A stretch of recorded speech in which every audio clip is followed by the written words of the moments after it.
वार बुधवार, वेळ सकाळी 9ची. अकोल्यात पाऊस धोधो कोसळत होता.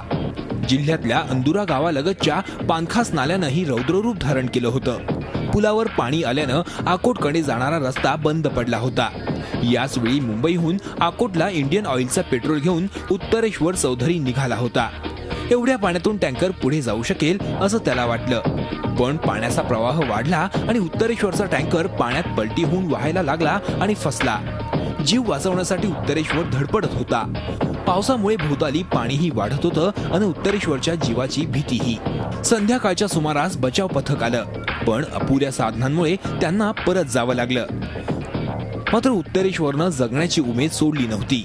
तब्बल 26 तास तो मृत्यूशी झुंज देत होता. सकाळी बचाव पथकानं त्याची सुटका केली.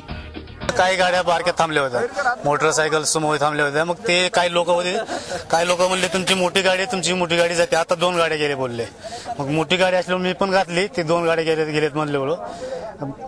मधात गेलो, पाणी जास्त आलं, गाडीनं लेफ्ट साईडला खिचलं पाणी, गाडी तिथं पडली. उत्तरेश्वरचा जीव वाचला असला तरी अकोला जिल्हा प्रशासनाचा फोलपणा मात्र यातून दिसून आला. या मोहिमेत संत गाडगेबाबा आपत्कालीन मदत पथकानं प्रशासनाला मोठी मदत केली.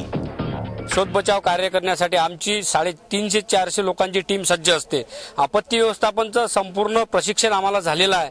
परंतु जे शोध बचाव कार्य करण्यासाठी जे बोट लागते, इक्विपमेंट लागते, आपत्कालीन वाहन लागते, घटनास्थळावर पोहोचण्यासाठी ज्या प्रकारचे आम्हाला अडथळे निर्माण होतात. रात्रीपासून आम्ही एका जागेवर आम्हाला झोप सुद्धा लागली नाही की आम्ही घटनास्थळावर कसं पोहोचू. दरम्यान कालपासून उपाशी असलेल्या उत्तरेश्वरला अंदुराचे गावकरी धीर देत होते. आपला पुनर्जन्म झाल्याची प्रतिक्रिया उत्तरेश्वरनं दिलीय. Jayesh Jagad, Zee Media, Akola. Zee 24 तास रहा एक पाऊल पुढे.